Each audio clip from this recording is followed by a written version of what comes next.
It's a book called Inside the Wire last year. Just a couple more things. In Guantanamo, there was, which is supposed to be ethical, here are psychologists now training interrogators how to break people. And among those, there's a guy who's a high-value detainee. And somebody leaked out the torture log of this guy. And it's in Time magazine, I think, last year. And it's for more than 20 days, they did everything conceivable to this guy. Had dogs pee on him, had the women try to sexually seduce him. They physically they did every single thing. Navy Counsel General Alberto Morris says, a very powerful statement. If cruelty is no longer declared unlawful, but instead is applied as a matter of policy, it alters the fundamental relationship of man to government. The Constitution recognizes that man has an inherent right, and it should be women, not bestowed by the state or laws, but to personal dignity. That's the bottom line. Is that what happened in Abu Ghraib, what's happening now at Guantanamo, violates personal dignity. Then he goes on to say, including the right to be free of cruelty. It applies to all human beings, not just in America, even those designated as so-called unlawful enemy combatants. And I'm going to deal with that in a minute. If you make this exception, the whole Constitution crumbles. He said it is a transformative issue for America. And it's not simply we're torturing some people in Guantanamo or not. Some people say it's not abuse, it's torture, it's not torture, it's abuse. He's saying it's a transformative issue.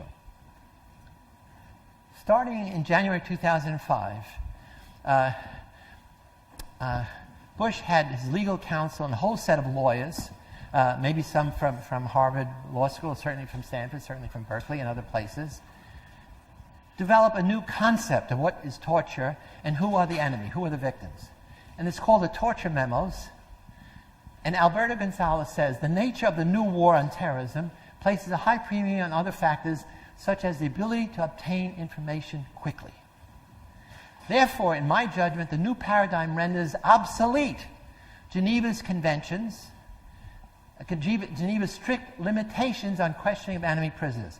So this starts loosening the constraints on interrogators, loosening the constraints on the CIA, loosening constraints on the civilian interrogators. In the torture memos, it says torture, the agent must have a specific intent to cause severe physical or mental pain or suffering. Secondly, what is physical pain torture? It has to be equivalent in intensity to the pain accompanying serious physical injury, such as organ failure, impairment of bodily function, or death. If it's not that, it doesn't qualify as torture. Well, what about psychological torture? Psychological torture includes only acts resulting in significant psychological harm of significant duration, lasting for months or years. So as long as you can last it only for a few weeks, then it's okay. Even worse, NYU law professors Karen Greenberg and Joshua Dreidel have a 1,249-page book called The Torture Papers, of which I read all of it, and it's documented in my book. And they say, the proverbial road to hell is paved with good intentions. The internal memos collected in this publication demonstrate that the path to purgatory, that is Guantanamo Bay or Abu Ghraib, has been paved with decidedly bad intentions. They go on to say the message that these memoranda convey is unmistakable. These policymakers do not like our system of justice with its checks and balances, rights and limits that they have been sworn to uphold. The antipathy for and distrust of our civilian and military justice system is positively un-American, they say.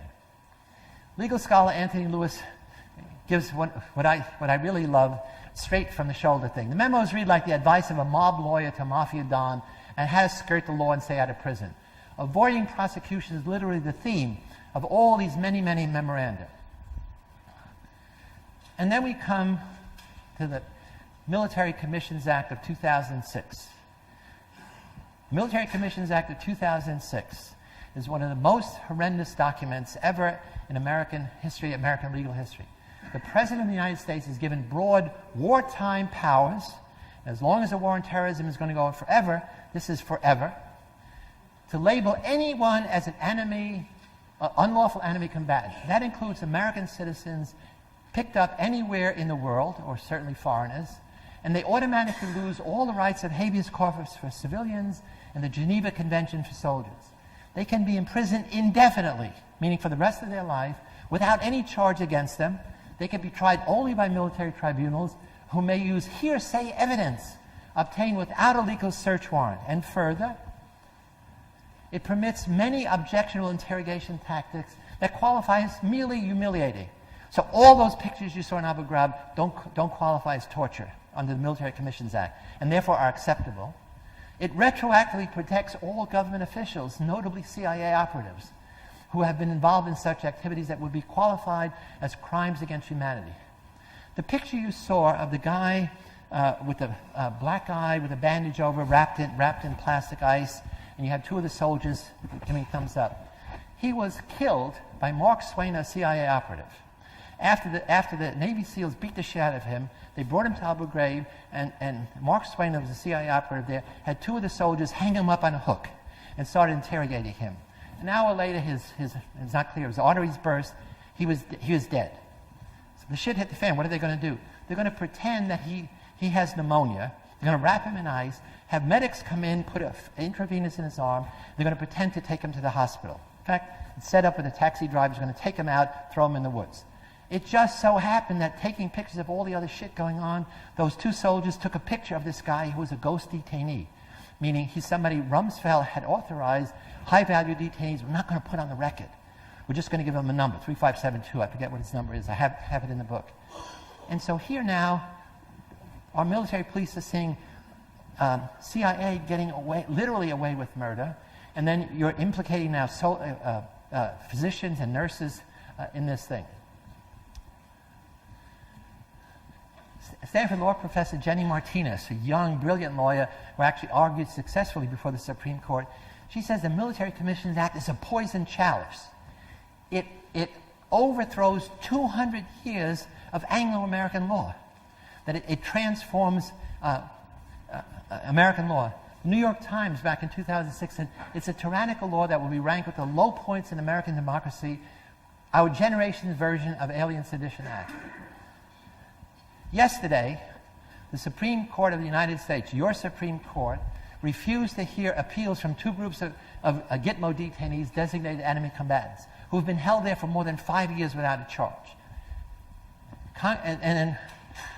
The decision was Congress has passed a malleable statute giving broad discretion, not to us, the Supreme Court, but to an executive agency, Bush, Cheney et al.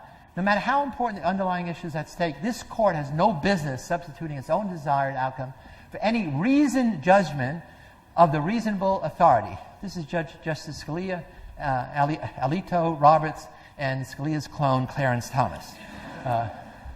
Mindless clone. So I ask the question, where is the outrage? Our Constitution is being undercut. Where is the moral outrage? Where is the outrage among law students all over the country? And the answer is, it's nowhere.